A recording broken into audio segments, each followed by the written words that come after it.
Glória a Deus. Abra a sua Bíblia na segunda carta de Paulo aos Coríntios, capítulo de número 8.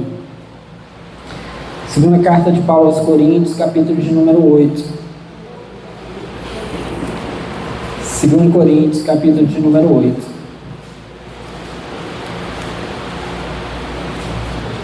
Chegamos aí um pouco mais da metade, dessa carta. Mas hoje, em especial, nós vamos iniciar uma outra sessão da carta, podemos dizer assim.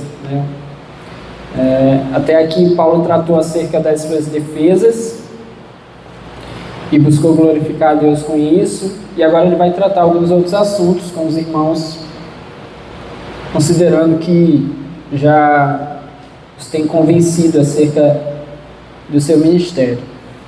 Vamos ver, a partir do versículo 1, o texto diz assim: Agora, irmãos, queremos que vocês tomem conhecimento da graça que Deus concedeu às igrejas da Macedônia. No meio da mais severa tribulação, a grande alegria e a extrema pobreza deles transbordaram em rica generosidade, pois dou testemunho de que eles deram tudo quanto podiam, e até além do que podiam. Por iniciativa própria, eles nos suplicaram insistentemente o privilégio de participar da assistência aos santos. E não somente fizeram o que esperávamos, mas entregaram-se primeiramente a si mesmos, ao Senhor, e depois a nós, pela vontade de Deus. Assim, recomendamos a Tito que, assim como ele já havia começado, também completasse esse ato de graça da parte de vocês.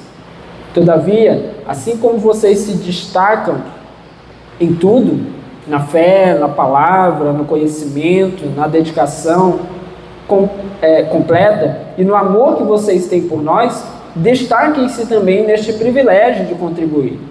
Não lhes estou dando uma ordem, mas quero verificar a sinceridade do amor de vocês, comparando com a dedicação dos outros, pois vocês conhecem a graça de nosso Senhor Jesus Cristo, que sendo rico, se fez pobre por amor de vocês, para que por meio de sua pobreza, vocês se tornassem ricos.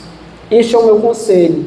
Convém que vocês contribuam, já que desde o ano passado vocês foram os primeiros, não somente a contribuir, mas também a propor esse plano. Agora completem a obra, para que a forte disposição de realizá-la seja igualada pelo zelo em concluí-la, de acordo com os bens que vocês possuem. Porque se há prontidão, a contribuição é aceitável de acordo com aquilo que alguém tem, e não de acordo com o que não tem. Nosso desejo não é que outros sejam aliviados enquanto vocês são sobrecarregados, mas que haja igualdade. No presente momento, a fartura de vocês suprirá a necessidade deles, para que, por sua vez, a fartura deles supra a necessidade de vocês. Então haverá igualdade, como está escrito: quem tinha recolhido muito não teve demais, e não faltou a quem tinha recolhido pouco. Agradeço a Deus ter ele posto no coração de Tito o mesmo cuidado que tem por vocês, pois Tito não apenas aceitou o nosso pedido, mas está indo até vocês com muito entusiasmo e por iniciativa própria. Com ele estamos enviando o irmão que é recomendado por todas as igrejas por seu serviço no Evangelho. Não só por isso, mas ele também foi escolhido pelas igrejas para nos acompanhar quando formos ministrar essa doação. O que fazemos para honrar o próprio Senhor e mostrar a nossa disposição. Queremos evitar que alguém nos critique quanto ao nosso modo de administrar essa generosa oferta, pois estamos tendo o cuidado de fazer o que é correto, não apenas aos olhos do Senhor, mas também aos olhos dos homens. Além disso, estamos enviando com eles o nosso irmão, que muitas vezes e de muitas maneiras já nos provou que é muito dedicado, e agora ainda mais, por causa da grande confiança que ele tem em vocês. Quanto a Tito, ele é meu companheiro e cooperador entre vocês. Quanto a nossos irmãos, eles são representantes das igrejas, e uma honra para Cristo. Portanto, diante das demais igrejas, demonstrem a esses irmãos a prova do amor que vocês têm, e a razão do orgulho que temos de vocês. Vamos orar? Senhor, essa é a tua palavra. Nós nos colocamos aqui em tua presença nessa hora, pedindo ao Senhor da tua graça, direção, favor sobre as nossas vidas, para que em nome de Jesus nós sejamos fortalecidos nessa hora, acrescidos da Tua doce presença, levados a compreender a Tua santa vontade, por meio da Tua preciosa palavra. Pai amado, em nome de Jesus, nós possamos sair daqui, Senhor, não da mesma maneira como entramos, mas transformados, movidos pelo Senhor a viver de acordo com a Tua vontade. Nós oramos, Senhor, e repreendemos tudo que não presta, que não vem de Ti. Todo pensamento ruim, todo medo, toda apreensão, toda ansiedade, toda dor e toda preocupação com as coisas lá fora, Senhor, nós oramos e repreendemos esse lugar, das nossas vidas e das nossas mentes nessa hora. E pedimos ao Senhor que nessa noite, mais uma vez, apenas a Tua palavra e o Teu Santo Espírito tenham lugar para agir e reinar no meio de nós. Amém e amém. Bom, meus irmãos, nós chegamos a um ponto importante dessa carta, né? Como eu disse a vocês, o apóstolo Paulo passa a partir de agora a tratar sobre aspectos importantes também para com esses irmãos, mas já não preocupado, não tão focado em levantar aqui a questão da sua defesa. Em especial agora no capítulo de número 8 e também no capítulo de número 9, Paulo vai tratar a respeito da generosidade desses irmãos. A contribuição cristã, em especial a contribuição financeira, ela é uma prática bíblica, é uma prática legítima e é uma prática de todo o tempo. Não coube a um tempo específico e de repente não caberia mais agora. Não é isso. É uma prática para todo o tempo. Só que é muito importante que nós possamos entender de fato como, biblicamente, essa prática deve ocorrer. O que o Senhor espera de nós, o que a palavra nos orienta. Porque há dois grandes problemas no que diz respeito à prática da contribuição no meio da igreja. O primeiro problema é ocultar o tema, é ter tanto medo de tocar nesse tema, por conta dos problemas que muitas vezes são levantados sobre ele, que esse tema não é falado, né? Não é comentado no meio da igreja. E o outro problema, no outro extremo, é desvirtuar esse tema. É tratar sobre ele da maneira errada, é tratar sobre ele da maneira como a palavra não nos orienta. E aí, meus irmãos, para que possamos entender aqui de uma maneira bem clara a palavra do apóstolo Paulo aqui nesse capítulo de número 8, eu queria que vocês abrissem Atos, capítulo de número 11. Atos 11. E é legal quando a gente acha uns textos assim que eles têm uma contextualização em outros textos de uma maneira bem clara, assim como essa aqui é. O que aconteceu foi que no período do reinado do imperador Cláudio, houve grande fome em todo o mundo, ou pelo menos em todo o mundo, o texto bíblico diz, em todo o mundo dominado pelos romanos, né? todo o território dominado pelos romanos. Houve uma grande fome em toda essa região. E o que aconteceu foi que, então, os cristãos foram expulsos de Roma. Não somente os cristãos, mas os judeus que não eram convertidos ao cristianismo foram expulsos também de Roma. Essas pessoas expulsas de Roma, especialmente os judeus, eles retornam, muitos deles, para a região da Judéia, Jerusalém e cidades ali circunvizinhas. O que acontece como consequência disso é que essa região é tomada de muita fome, de ainda mais fome. Roma dava seu jeito, tinha seu domínio, né? Tinha seu poder, tinha suas posses e estava ali dando seu jeito de cuidar, vamos dizer assim, do seu povo. Mas os judeus são empurrados de volta para aquele território e ficam ali passando muita necessidade. Em especial, aí nós podemos atentar para a ideia de que as igrejas, né, cristãs que estavam se levantando, estão agora ali naquela região e passam muita fome, passam muitas necessidades. E é o que o texto nos diz aqui, em Atos 11, versículo 27, diz a palavra que naqueles dias, alguns profetas desceram de Jerusalém para Antioquia. Um deles, Ágabo, levantou-se e pelo Espírito predisse que uma grande fome sobreviria a todo o mundo romano, o que aconteceu durante o reinado de Cláudio. Então essa fome, esse período de fome, foi prenunciado, foi profetizado aí, antes que ele viesse a acontecer. Então houve ali uma comprovação depois quando isso começa a acontecer durante o período já em que o apóstolo Paulo estava ali fazendo as suas viagens missionárias. Versículo 29 diz que os discípulos, cada um segundo as suas possibilidades, decidiram providenciar ajuda para os irmãos que viviam na Judéia. E o fizeram enviando suas ofertas aos presbíteros pelas mãos de Barnabé e Saulo, né? Apóstolo Paulo. Então, meus irmãos, isso foi predito, foi prenunciado, ocorreu de fato esse período, e quando esse período chegou, a igreja tratou de se articular, especialmente Barnabé e Saulo, né? Eles, depois o texto no capítulo 13 de Atos vai mostrar o envio deles missionário. Então quando a fome chega, eles estão dispostos e estão atentos a toda essa necessidade. O apóstolo Paulo em especial, você pode voltar lá em 2 Coríntios 8, o apóstolo Paulo em especial, ele vai carregar um grande compromisso de não se esquecer daqueles irmãos mais pobres que estavam ali na região da Judéia. Então, enquanto ele fazia ali as suas viagens missionárias, né, que nós vemos os relatos lá em Atos, e agora em 2 Coríntios, ele está justamente aí transitando entre essas viagens missionárias. Quando ele estava então nessas viagens, ele não carregava o foco de apenas, ainda que isso fosse o primordial, de pregar o evangelho, plantar igrejas, orientar aqueles irmãos. Mas Paulo estava sempre com a consciência ali, com a mente, com a lembrança daqueles irmãos que passavam necessidade. Então, por onde ele ia passando, ele tratava de orientar as igrejas e buscar recolher essas ofertas.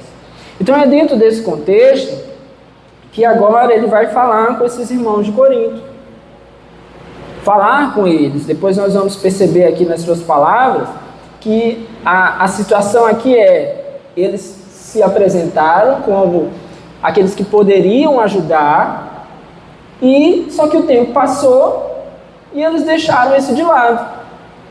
E o apóstolo Paulo vai trazer agora a eles o exemplo dos irmãos das igrejas da Macedônia, que passavam muito mais necessidade e ainda assim se esforçaram em levantar ofertas e enviar para aqueles que estavam passando necessidade na região da Judéia.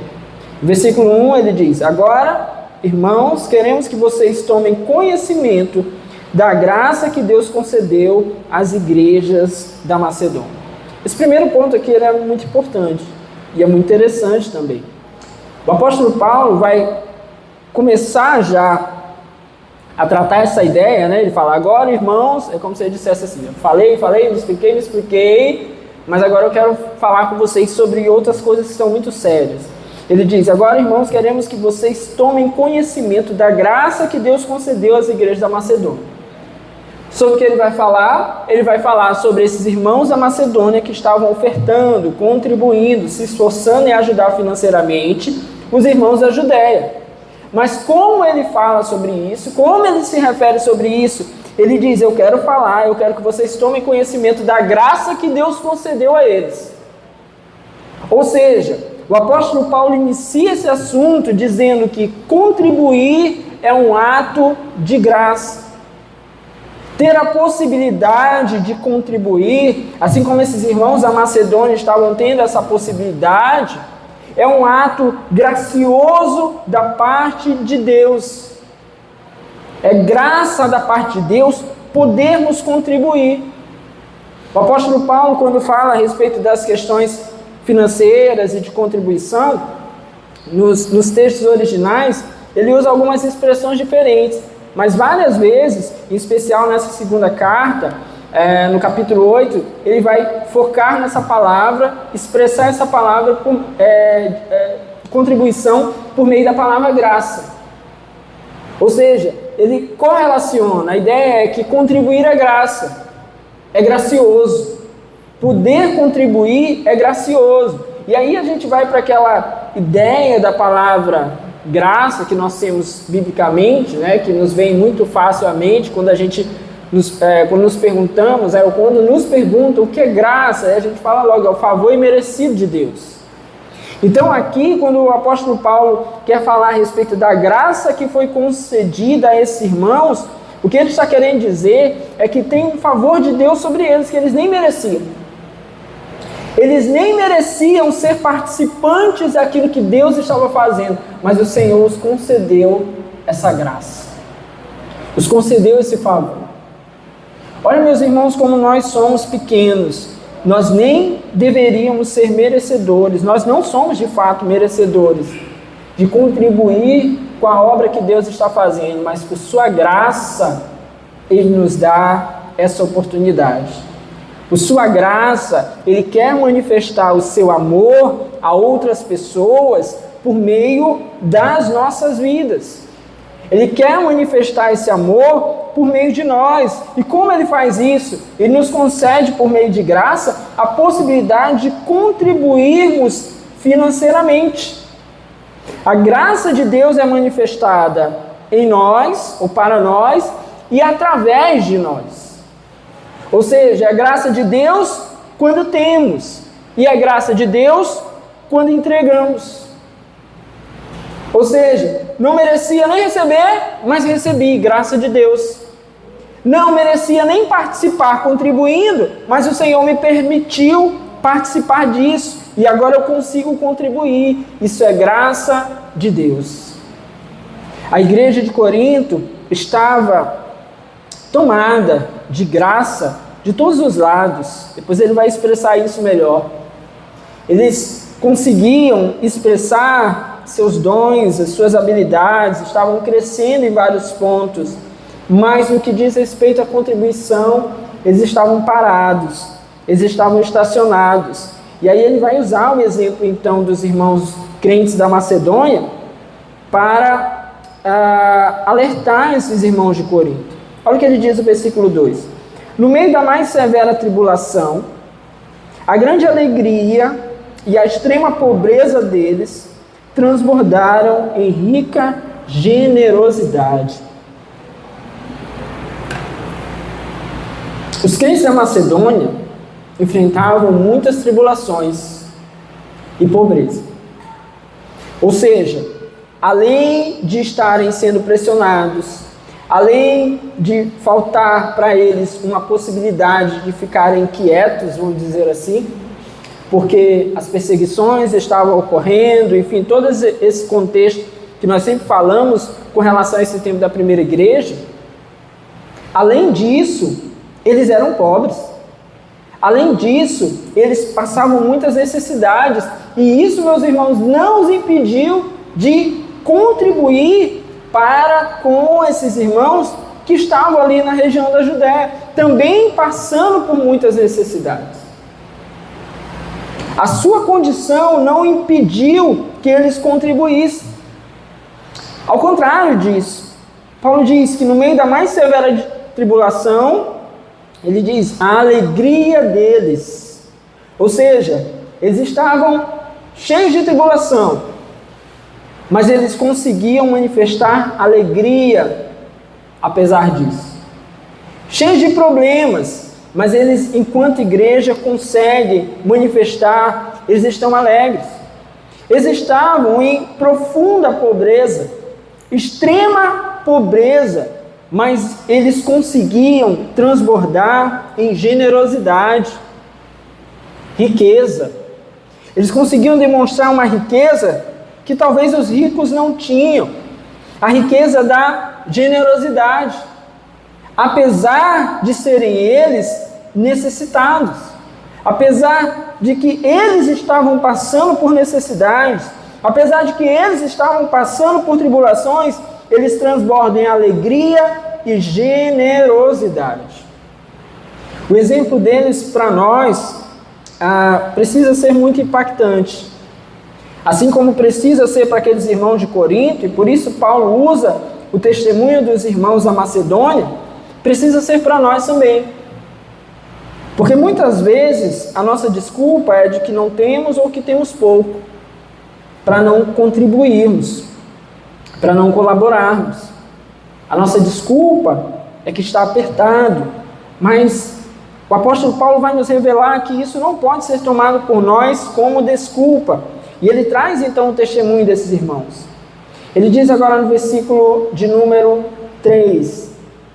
Versículo de número 3 ele diz: pois dou testemunho de que eles deram tudo quanto podiam e até além do que podiam por iniciativa própria.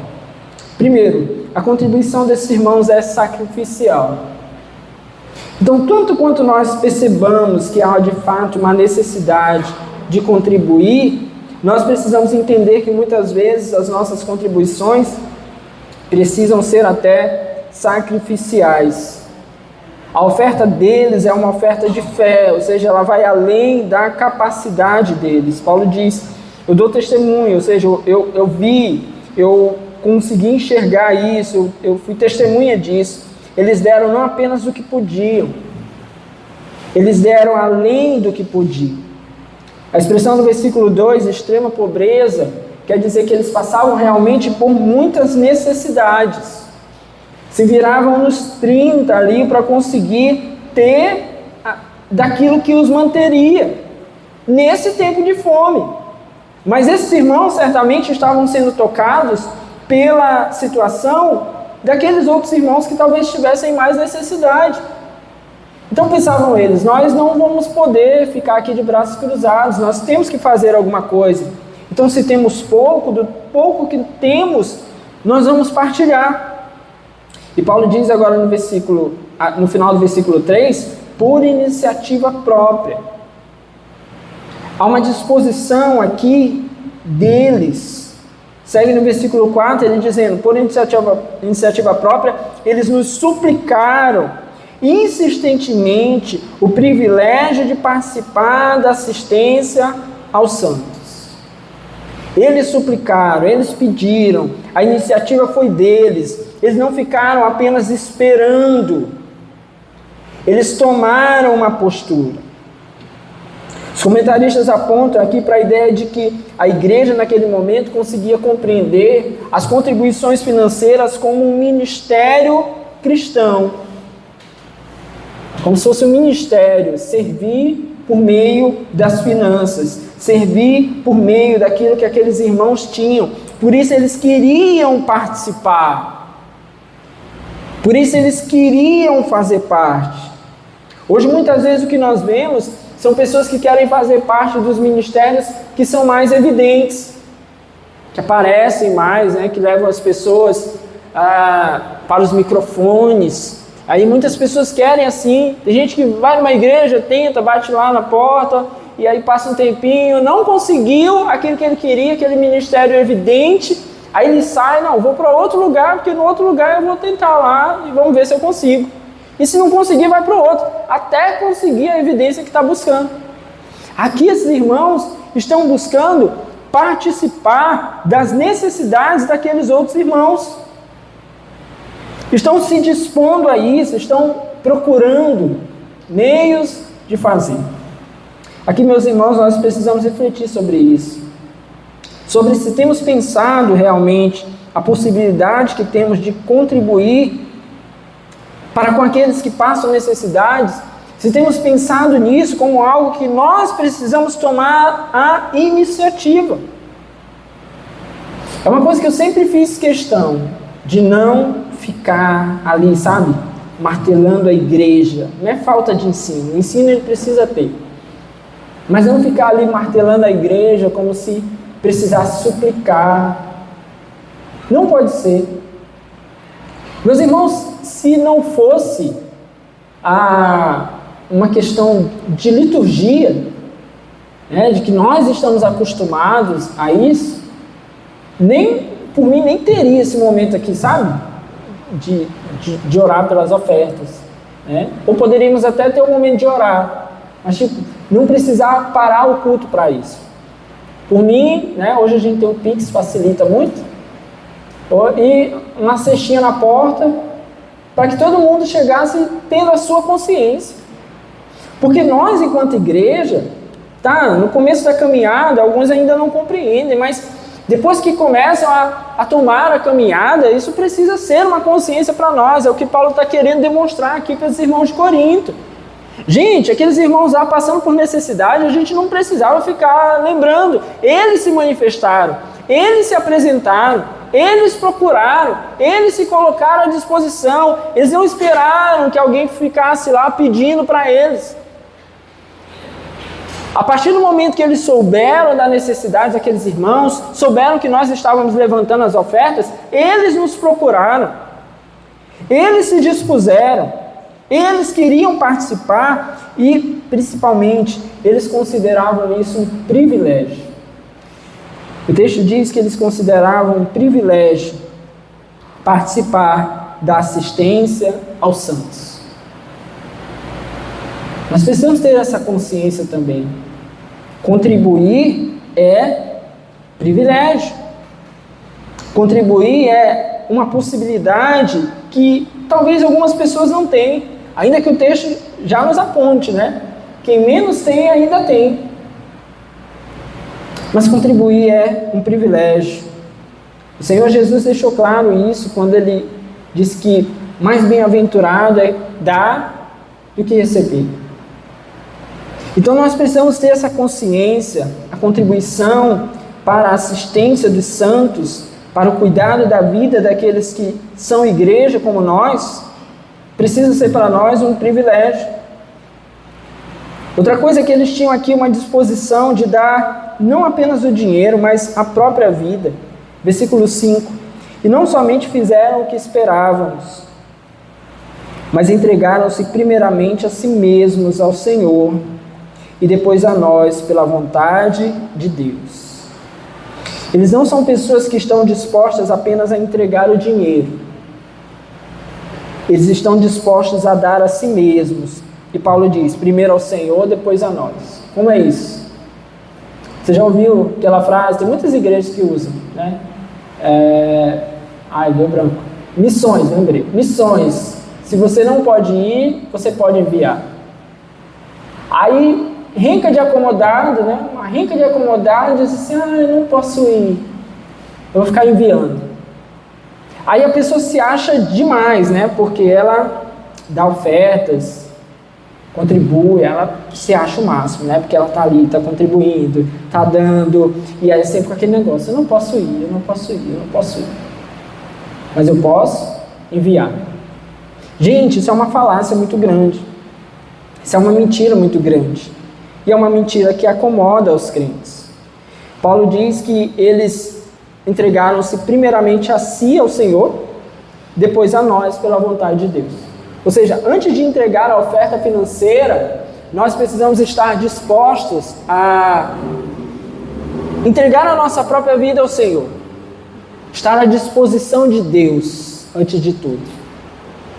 Por isso que eu não entendo pessoas que não frequentam a igreja, não se envolvem com Deus, querem viver uma vida secularizada e às vezes querem mandar dízimos.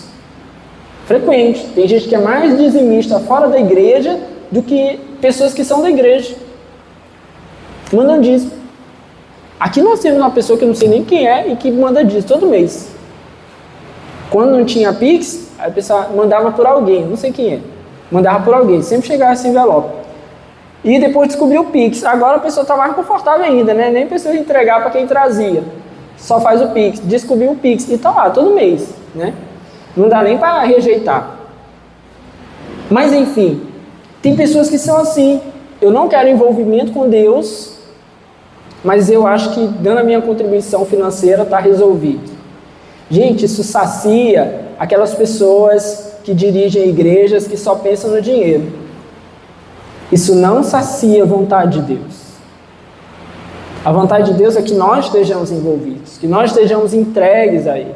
É o que Paulo está dizendo aqui no versículo de número 5. Esses irmãos se entregaram antes a Deus. Depois ele diz, se entregaram também a nós. Como assim? Eles estavam dispostos a servir com o apóstolo Paulo, se assim fosse necessário. Então nós que entregamos ofertas, será que se a nossa oferta não fosse suficiente, se fosse necessário o nosso envolvimento, a nossa participação, nós conseguiríamos ir tal qual a nossa oferta vai? Porque se destrói por completo essa ideia de se você não pode ir, você pode enviar. Não, o Senhor ele está interessado, meus irmãos. O mundo, na verdade, ele está interessado em quanto você dá. Deus está interessado em se você está se dando. O mundo está interessado se você entrega recorrentemente. O Senhor está interessado se nós estamos entregues por inteiro a Ele. Porque tem coisas que o dinheiro não vai resolver. Tem coisas que o dinheiro não resolve. Eu contei para vocês, né, uns dias atrás, que estava aconselhando uma pessoa que já cheguei a aconselhar aqui e depois eles foram embora. Estão morando em outra cidade, estão morando em Brasília. E foram porque ganhar mais, né? Ir para lá, ganhar mais, melhorar a vida, né? Só que isso não resolveu a vida. Não resolveu o casamento. O casamento está em ruínas. Então, assim, achar que ter mais resolve, não resolve. E dar dinheiro a eles, não resolve. Se eu pudesse dar financeiramente a eles mais do que eles já têm, não resolveria o problema. Então, será que nós estamos dispostos a dar a nós mesmos? Que é o que Paulo disse que esses irmãos da Macedônia fizeram. Eles deram a si mesmos. Aquele que contribui financeiramente tem que estar disposto a dar a si mesmo. Para a sua oferta começar a fazer sentido. Para a gente começar a mostrar que a nossa oferta não é só um comodismo. Porque o mundo quer saber quem dá. Deus quer saber como dá. O mundo quer saber quem deu. O Senhor quer saber como está o coração de quem deu. É bem diferente. Então a gente que entrega, que dá, que contribui, e devemos contribuir, mas a questão é, como nós estamos? Será que nós estamos nos entregando? Será que nós estamos fazendo a vontade de Deus? No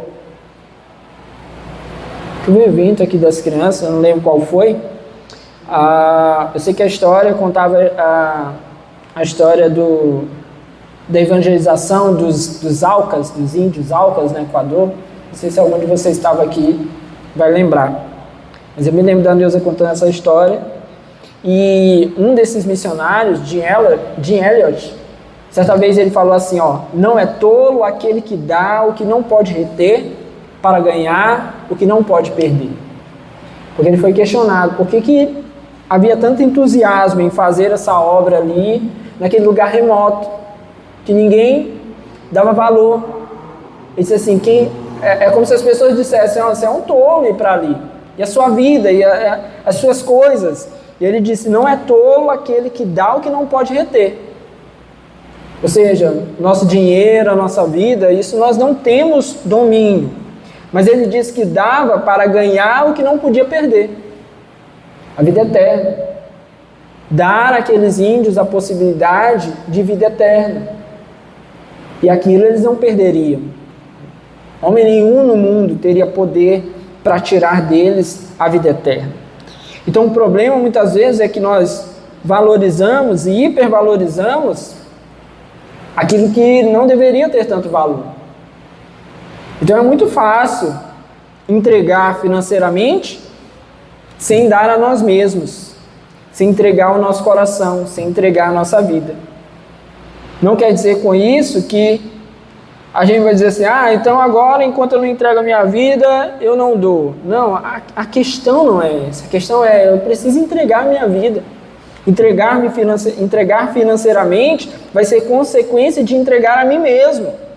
Vai vir acompanhado. O apóstolo Paulo também vai falar que a contribuição cristã é uma prática que nós vamos progredindo nela.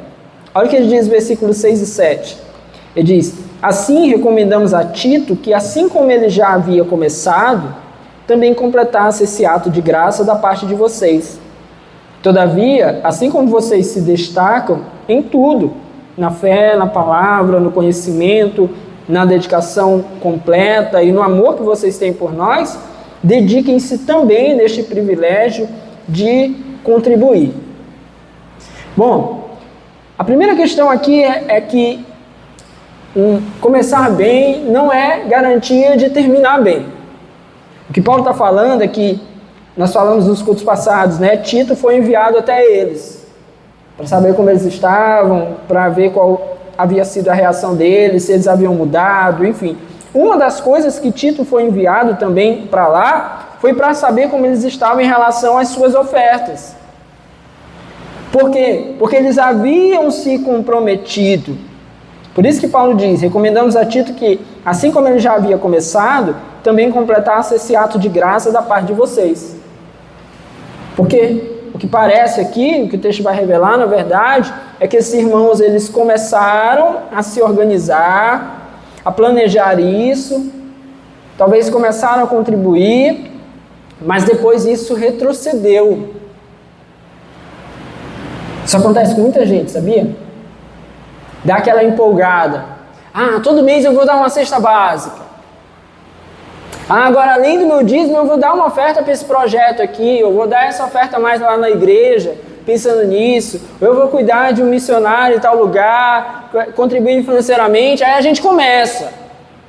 Aí no primeiro mês que aperta, a gente já dá aquela fraquejada, né? Aí, não, esse mês eu não vou mandar, que sabe como é que é, né? Aqui em casa foi um negócio meio apertado, aí deixa eu parar, porque eu vou cuidar daqui, mas vou voltar. Aí vem aquele negócio. Aí primeiro, muitas vezes a inconstância, manda, vai, não vai. E depois cessa, para. Muita gente faz isso. Talvez esse seja um dos maiores sofrimentos para quem está no campo missionário. É não saber se as ofertas vão chegar. Porque muitos irmãos não têm compromisso frequente. Muitas igrejas não têm compromisso frequente. Vão lá e dizem, vai sustentar um missionário. Os primeiros meses está tudo bem. Depois, não deu esse mês. A conta de luz estava muito alta aqui na igreja. Aí já não manda mais. E Paulo está chamando a atenção desses irmãos. Tito tinha essa responsabilidade de chamar a atenção deles. Porque pode ser que isso esteja... porque isso que estava acontecendo com eles, meus irmãos, pode ser que esteja acontecendo conosco também.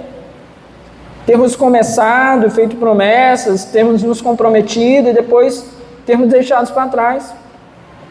Outra coisa que Paulo vai nos mostrar aqui, agora no versículo 7, é que progredir em outras áreas da vida cristã não é garantia de progresso no que diz respeito às nossas contribuições, à nossa generosidade.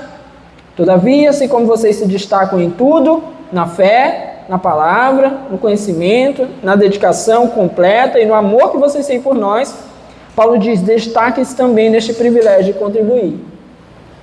Isso acontece muito também. Gente que é bênção em um monte de áreas, mas na hora da contribuição é uma zanga. A pessoa não consegue, tem dificuldade. Se apertar um pouquinho, a pessoa prefere abandonar o ministério do que passar a contribuir. Isso aqui, meus irmãos, muitas vezes é reflexo da própria vida da pessoa, sabe? Ela não consegue cuidar de si mesma. E aí, não conseguindo cuidar de si mesma, ela não consegue também ajudar, contribuir com a igreja do Senhor. Paulo diz aqui, no versículo 4, que eles queriam participar da assistência aos santos. Ou seja, não é simplesmente a igreja local, é tudo aquilo que Deus vai fazer por meio desses recursos. Então, eles conseguiam ser bons em algumas áreas, mas tinham essa deficiência particular com relação à questão financeira.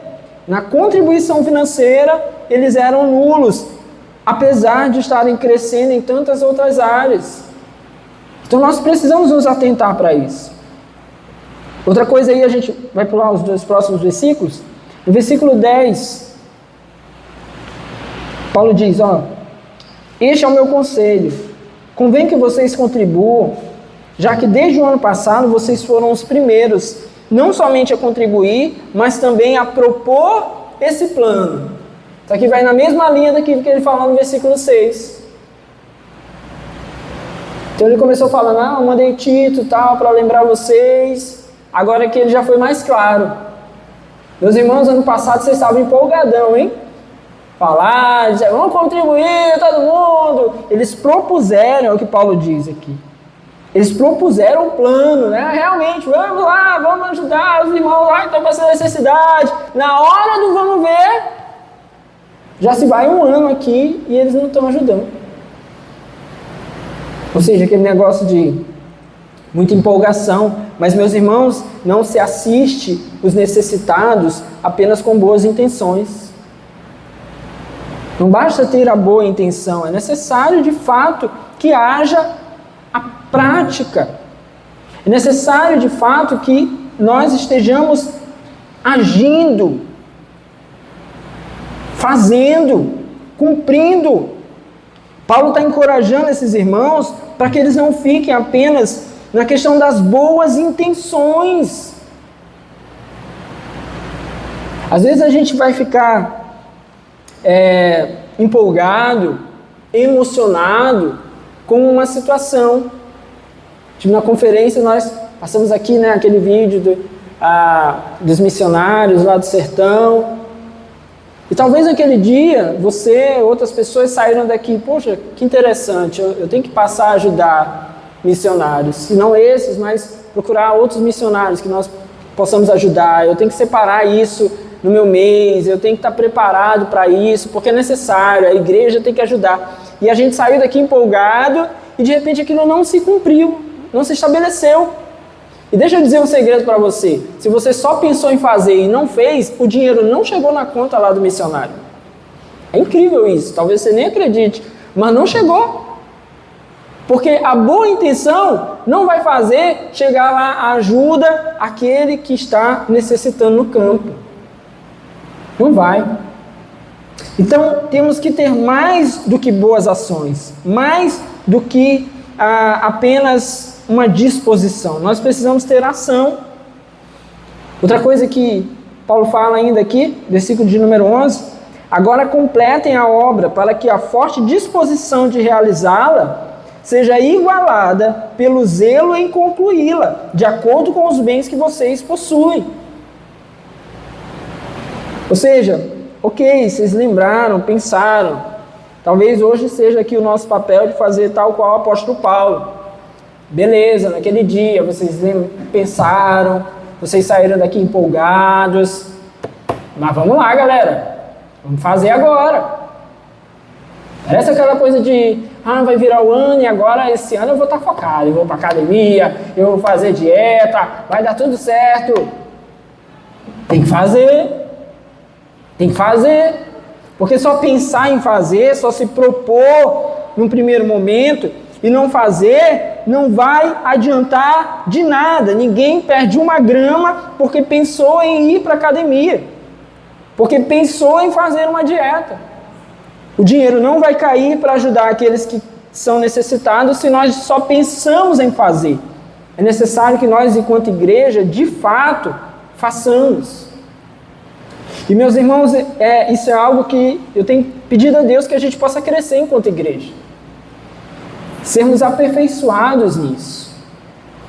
O meu sonho mesmo, é a gente chegar num ponto assim que 50% no mínimo da nossa receita a gente não precise pra gente, sabe? Porque tem muita gente que passa necessidade, tem muita igreja que passa necessidade, tem muitos irmãos precisando de suporte, de auxílio, de estrutura. Então, à medida que a gente vai avançando, que a gente possa ter meios de fazer isso, enquanto igreja, coletividade, mas que isso possa acontecer enquanto individualmente, no coração de cada um, isso também está ocorrendo. Porque a gente também não pode se contentar só com o fato de que estamos fazendo enquanto igreja coletivamente. Isso tem que estar plantado e vivo no coração de cada um. Amém?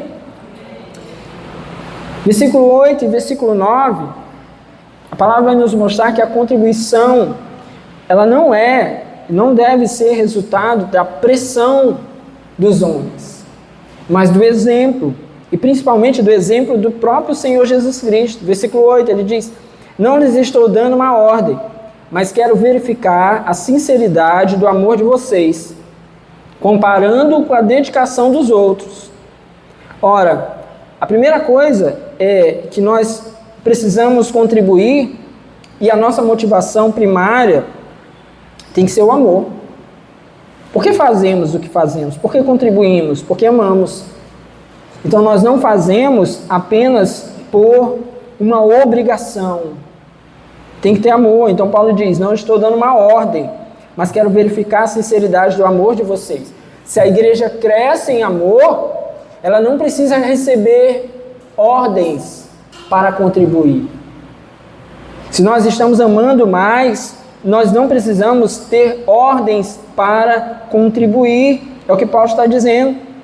Por isso ele comparou aqueles irmãos com os irmãos da Macedônia. Porque é nítido que nesses irmãos da Macedônia transborda o amor. O amor está transbordante. Por que isso é nítido? Porque eles passam muita necessidade e ainda assim estão contribuindo. Nas suas muitas necessidades, nas suas muitas tribulações, eles ainda assim estão contribuindo. Então está muito nítido que eles fazem isso por amor. Está muito nítido que eles fazem isso com o que podem, mas porque amam as pessoas e aqueles outros irmãos. Versículo 9: pois vocês conhecem a graça de nosso Senhor Jesus Cristo, que sendo rico, se fez pobre por amor de vocês, para que por meio de sua pobreza vocês se tornassem ricos. Então o exemplo aqui maior é o exemplo de Jesus. Pois vocês conhecem a graça de nosso Senhor Jesus Cristo, que sendo rico se fez pobre por amor de vocês, para que por meio de sua pobreza vocês se tornassem ricos. O exemplo de Jesus tem que nos arrastar. Jesus não precisava morrer, morreu em nosso lugar. Ele não tinha pecado, ele se fez pecado em nosso lugar. Ele não tinha por que estar aqui conosco, ele veio para pagar o preço em nosso lugar. Então ele é o maior exemplo de doação.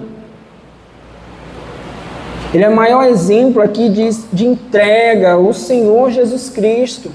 Ele precisa ser para nós o grande exemplo. Ainda no versículo 8, Paulo disse: verificar a sinceridade do amor de vocês. Ou seja, não apenas nós fazemos, ou deveríamos fazer por amor, mas um amor sincero. A sinceridade do nosso amor é provada nas nossas doações, nas nossas contribuições. E tem algo interessante aqui.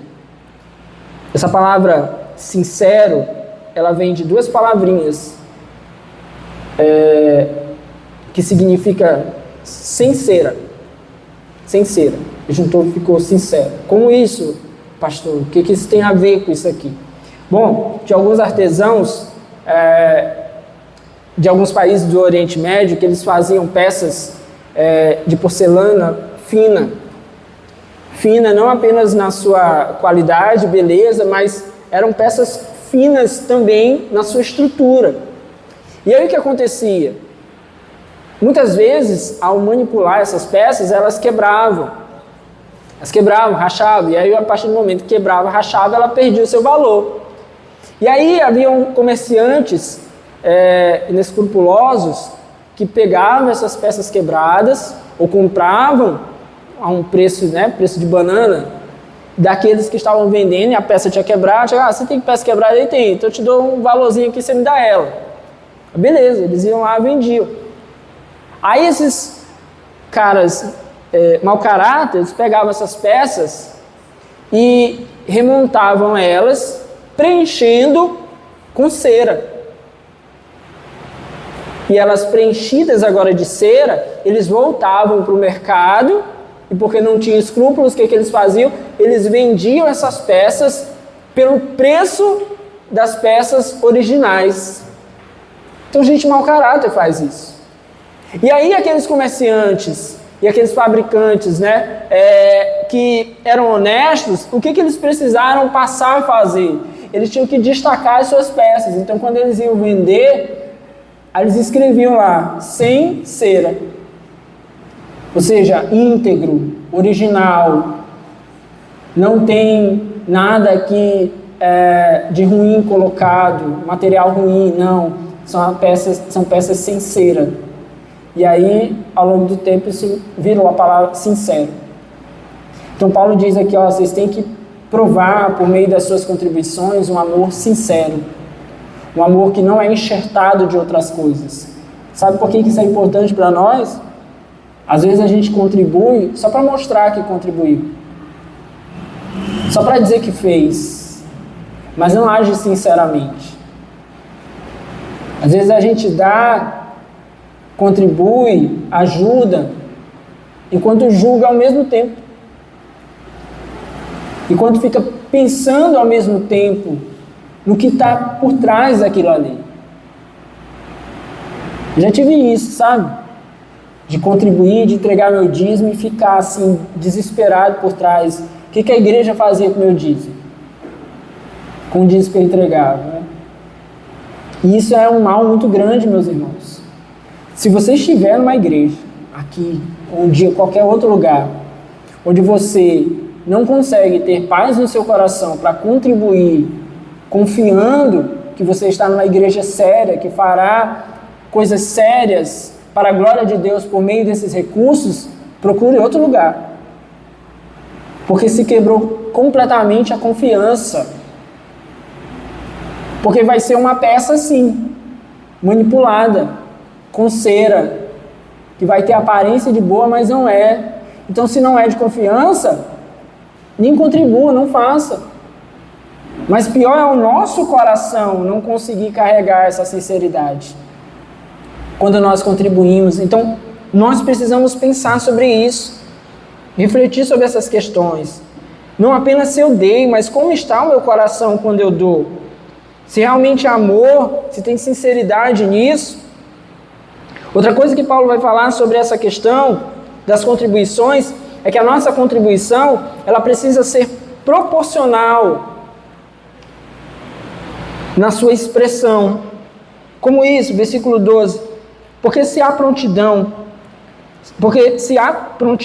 a contribuição é aceitável de acordo com aquilo que alguém tem e não de acordo com o que não tem. Primeira coisa, a gente dá segundo o que tem. Tem umas empresas hoje que eles oferecem soluções para as igrejas. E uma das soluções que eles oferecem para a igreja é passar dízimo e oferta no cartão de crédito. Só que o cartão de crédito ele não é o dinheiro, é o crédito. Beleza, a pessoa pode dizer assim, não, mas eu vou lá, eu vou passar no crédito, depois eu pago o cartão. Tem gente que faz milhas com isso, sabia?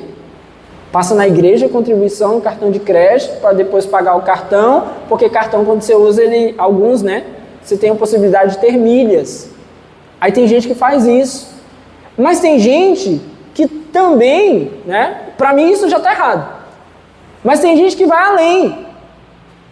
Usou o dinheiro, gastou, se descontrolou financeiramente, aí ele, para se limpar com Deus e com a igreja, para não ficar feio, ele vai lá e ele passa a contribuição dele, o dízimo, a oferta, no cartão de crédito. Para correr atrás de ter o dinheiro para pagar a fatura no cartão na fatura do mês que vem.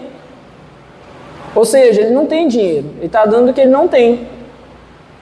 A proposta das nossas contribuições é dar de acordo com aquilo que nós temos. Então é o que Paulo está dizendo. Se há prontidão, ou seja, se eu me disponho a ajudar, a contribuição é aceitável de acordo com aquilo que alguém tem e não de acordo com o que não tem. Então aqui já tem o primeiro princípio. Olha, eu posso dar R$1.000? Posso. Mas você tem R$1.000 para dar? Se você tem R$1.000 e isso está disposto no teu coração e você quer dar uma oferta de R$1.000, dê. Agora não dê uma oferta de R$1.000 para teu filho passar fome, não deu uma oferta de R$1.000 para você ficar, agora eu vou desesperar essa semana para eu trabalhar, para eu poder levantar esse dinheiro, porque eu tirei de onde não era. Deus não quer isso. Deus não quer isso. Deus quer que a gente dê daquilo que a gente tem, daquilo que veio às nossas mãos, daquilo que Ele nos concedeu. Então, se tem a proposta de fazer, faça segundo aquilo que você tem. Da mesma forma, aquele que tem muito, se dá uma coisa completamente discrepante àquilo que ele tem, é como se não desse aos olhos de Deus. Porque Ele sabe o que tem e o que não tem. Então, damos de acordo com aquilo que temos. É o que Paulo diz no versículo 12. Versículo 13 ele diz: nosso desejo não é que os outros sejam aliviados enquanto vocês são sobrecarregados, mas que haja igualdade. Então a contribuição proporcional, ela é dada aqui para nós como um privilégio. Por que o Senhor quer que seja assim? Porque deve ser proporcional. Porque não há uma taxa específica. Se você comprou um apartamento, aí você tem uma taxa de condomínio. A taxa do condomínio é de acordo com o seu apartamento. Vamos dizer que é um condomínio que todos os apartamentos são iguais, então vai ser uma taxa de condomínio igual. Vamos dizer R$300. Todo mundo vai pagar R$300. O que tem um apartamento que ganha 5 mil, ele vai pagar R$300. O que tem o apartamento igual e ele ganha 30 mil, ele vai pagar os mesmos R$300. Então isso é uma taxa, um valor fixo, independente de quanto você ganha. O dízimo e as ofertas também, elas não devem ser assim. Elas são de acordo com aquilo que tem. Então aquele que ganha um salário, 1.320, ele vai contribuir de acordo com aquilo que ele tem. Aquele que ganha 20 salários, ele vai contribuir proporcionalmente àquilo que ele tem.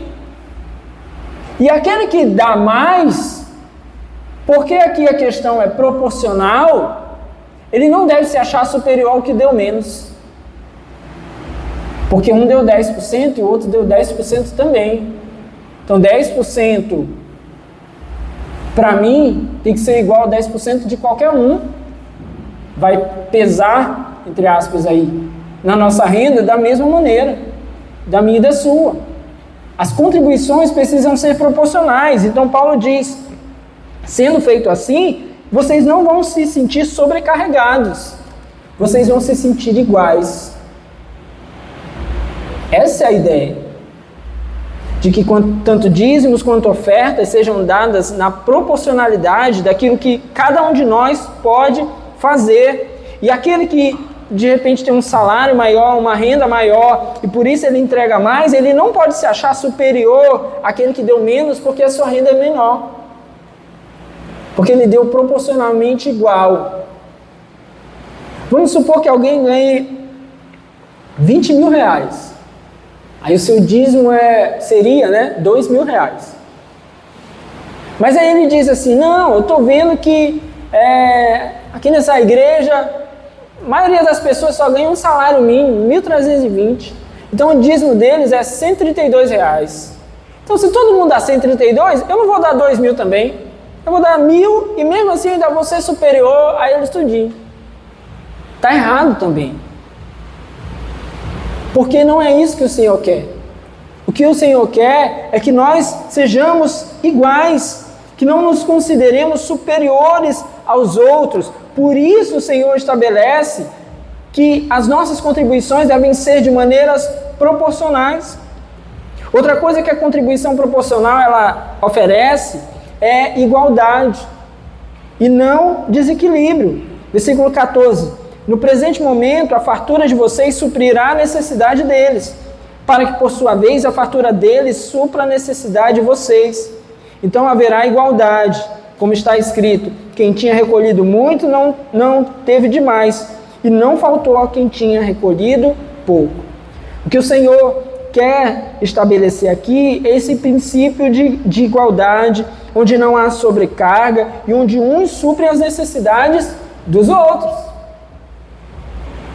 Então, a nossa igreja nós conseguimos arrecadar e cuidar das nossas coisas e ainda conseguimos ofertar em uma outra igreja, abençoar eventualmente outras igrejas, outros irmãos, glória a Deus por isso. Glória a Deus por isso, porque hoje o Senhor nos tem abençoado de tal forma que nós conseguimos suprir as necessidades deles. Aí Paulo diz assim: no presente momento a fartura de vocês suprirá a necessidade deles, para que por sua vez a fartura deles supra a necessidade de vocês. Quando nós enviamos essa semana passada a oferta lá para o pastor Lucas, aquele que nós apresentamos aqui, ele agradeceu muito, ficou muito feliz. Ele tinha acabado de voltar de uma viagem, né? Eles foram visitar os familiares, aí eles têm familiares em Minas e no Rio. Então, tem que levantar a todo custo, porque o missionário ele tem que ter contato com a sua família, com a sua igreja local. Ele não pode ficar 300 anos lá preso, sem voltar, ter abraço, ter afago. Todo mundo gosta disso e nós precisamos, então eles precisam. Então é um custo que o missionário tem que ter. Eles tinham acabado de retornar da viagem missionária, ou da viagem para a família, né? E voltaram para o campo missionário.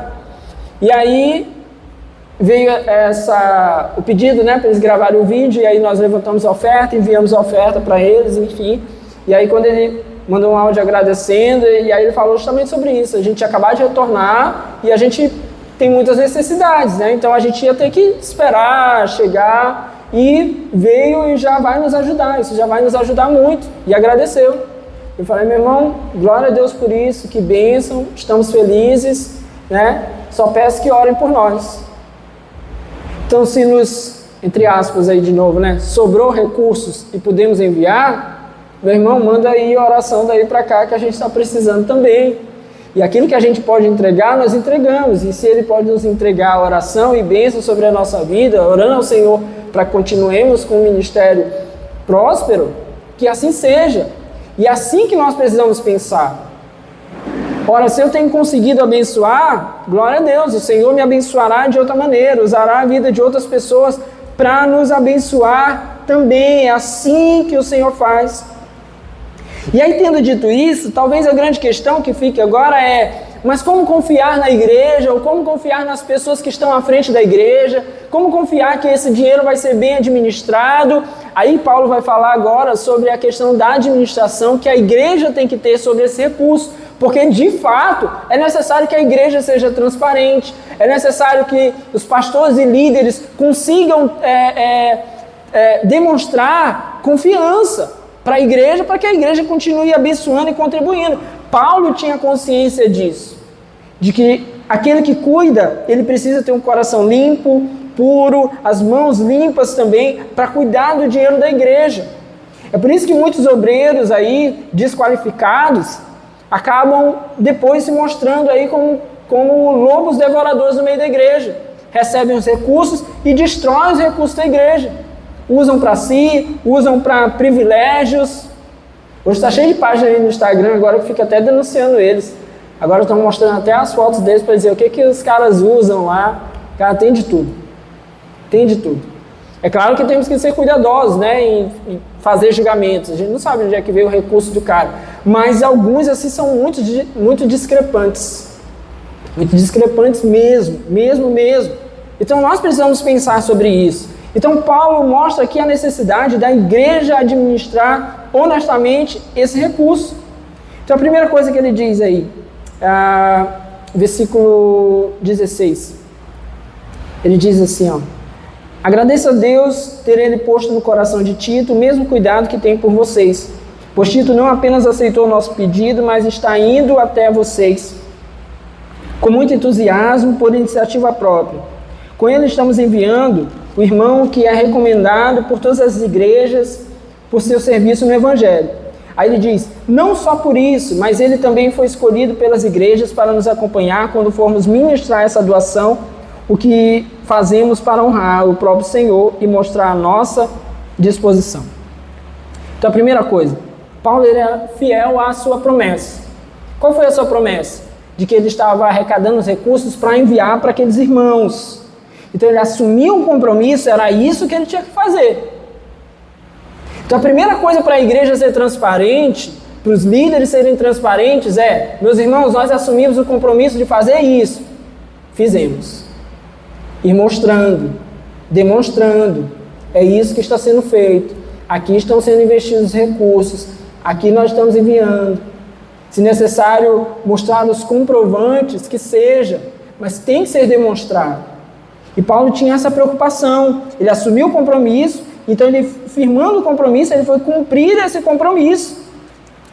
Então, a igreja vai lá, levanta recurso para determinada coisa, e passou um tempo, não aconteceu, e aí o que foi que aconteceu? Não, o dinheiro foi para outro lugar, fizemos outras coisas. Fica um negócio assim meio difícil de confiar. Então, Paulo tinha essa preocupação.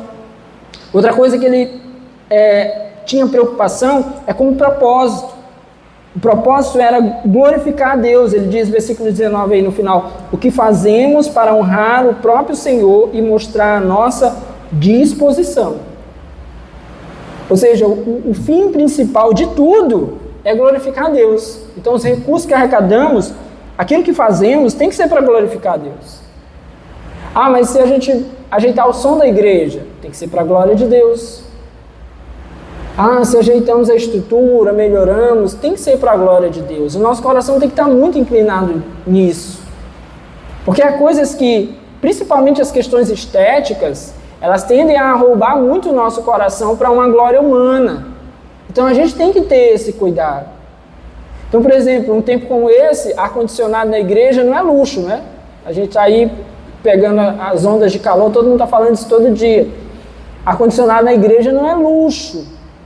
Mas se não pudesse ter, também não teria. Mas se pode ter, que seja realmente para a glória de Deus, para a igreja estar ali, para as pessoas se reunirem, para glorificar a Deus. Não só porque... E ninguém nunca vai sair daqui dizendo assim, ó, lá na igreja a gente tem 6 ar-condicionados, né? A igreja é maravilhosa. Não precisa disso. Se achar superior aos outros porque tem e a outra igreja não tem. Porque tem cadeira e a outra igreja tem banco. Essas coisas não fazem sentido. Nós precisamos levantar recursos para a glória de Deus. Outra coisa que Paulo alerta aqui é a prevenção, no que diz respeito ao cuidado com esse recurso. Versículo 20, ele diz, queremos evitar que alguém nos critique quanto ao nosso modo de administrar essa generosa oferta. Então Paulo sabia que ele ia mexer com o dinheiro, sabia que o dinheiro era dos irmãos das pessoas, então ele fala aqui de prevenir. Nós queremos nos prevenir, evitar que alguém nos critique quanto ao nosso modo de administrar. Então ele pensava em tudo isso, essa diligência, olha, se nós vamos arrecadar, como nós vamos demonstrar isso para a igreja? Nós queremos que a igreja contribua, mas nós queremos que a igreja também possa confiar em nós, mas sempre vão aparecer aquelas pessoas que podem criticar, sempre vão aparecer aquelas pessoas que podem duvidar, então isso tem que ser colocado previamente. Então algumas coisas que Paulo fazia, está aí nos versículos anteriores. Primeiro, ele não andava sozinho com o dinheiro. Então tem os outros irmãos, né? Você pode voltar aí, versículo 17. Pois Tito não apenas aceitou o nosso pedido, mas está indo até vocês com muito entusiasmo por iniciativa própria. 18. Com ele estamos enviando o irmão que é recomendado por todas as igrejas por seu serviço no Evangelho. Ou seja, ele está mandando Tito para lembrá-los da oferta e está mandando outro irmão muito recomendado pelas igrejas.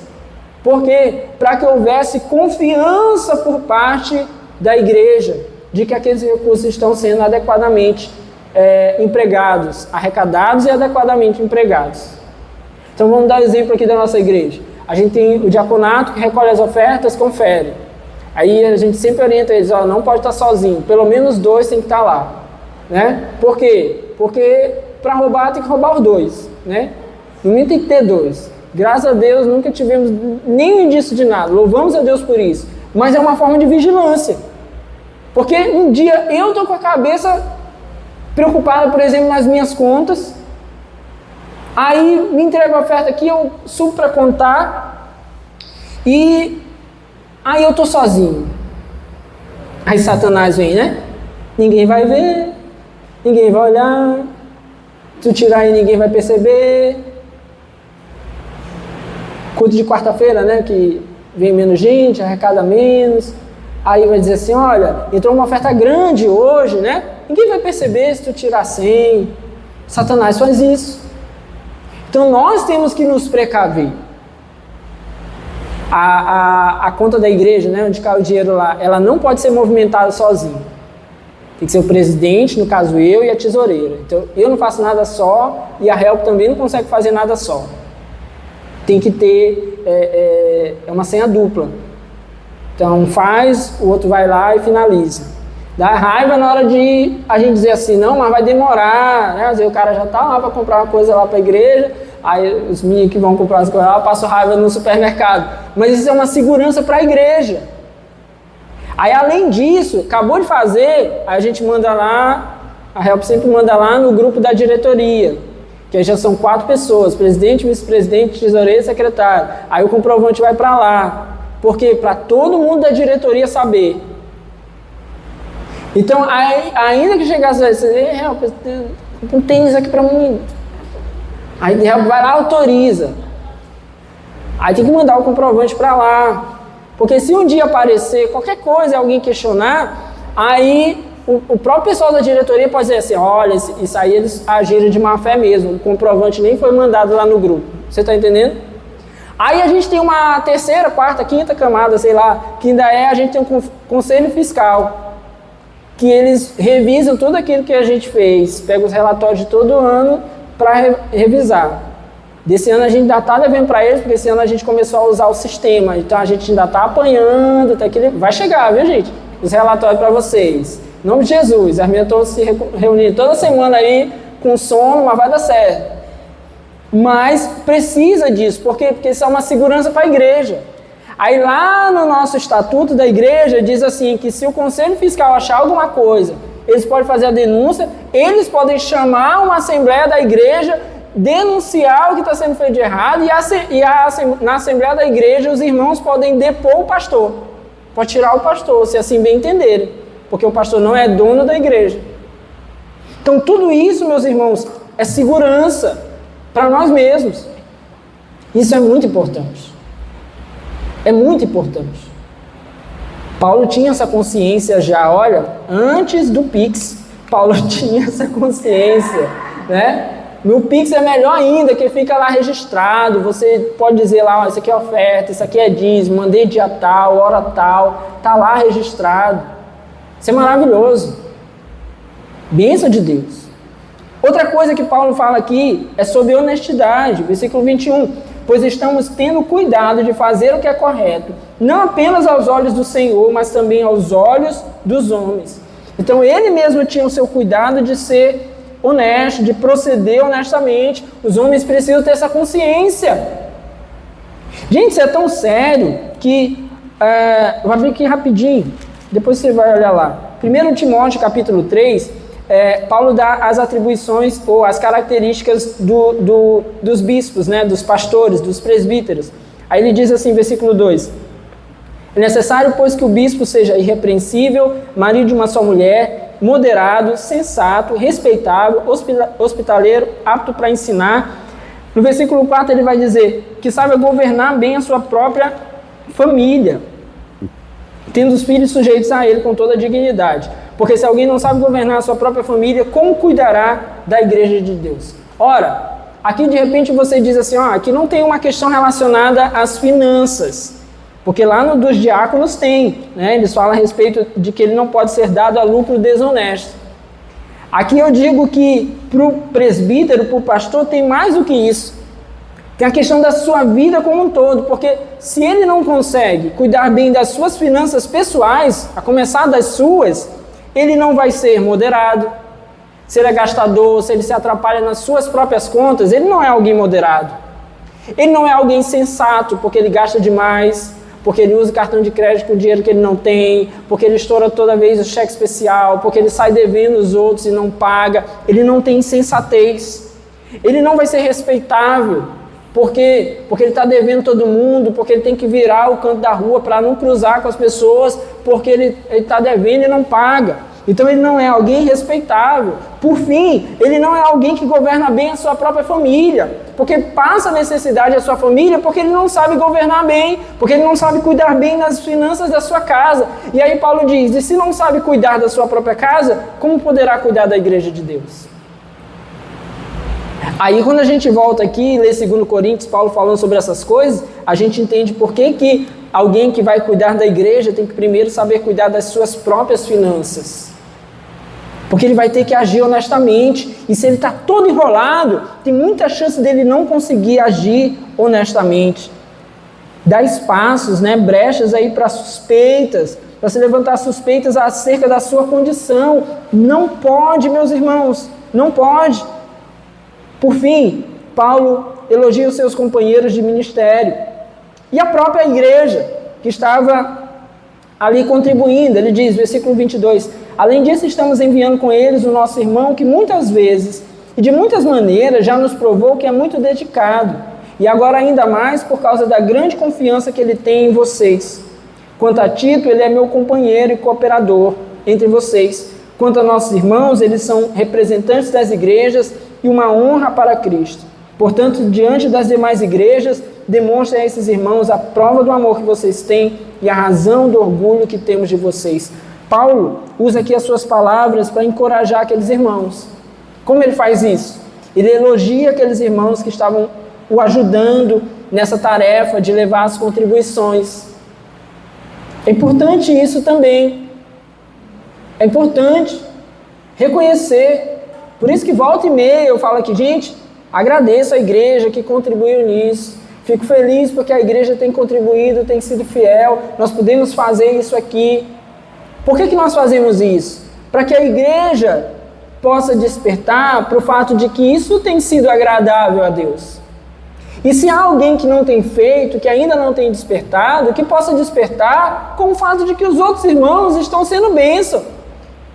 Então, muitas vezes, vai se usar do expediente apenas de ir lá cobrar aquele irmão. Gente, isso aí é uma coisa que eu não faço. Não faço.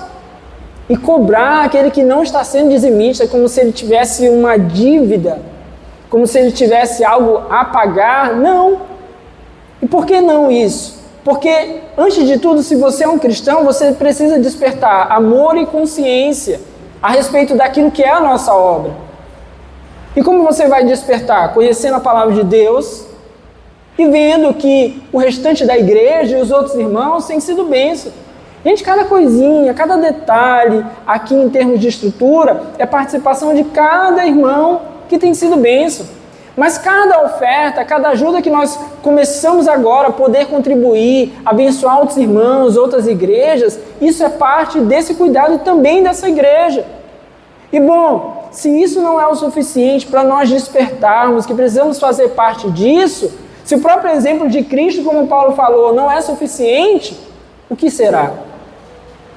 Então, meus irmãos, que nós possamos despertar para a necessidade que nós temos de contribuir fielmente na obra do Senhor, para que o nome do Senhor seja glorificado. Isso é parte da igreja, isso é parte da nossa vida. Nós precisamos ter essa consciência. Se você ainda não despertou para isso, desperte o quanto antes, porque isso verdadeiramente será para nós motivo de grande alegria fazer parte da obra do Senhor. Amém? Fique de pé no seu lugar, vamos orar em nome de Jesus.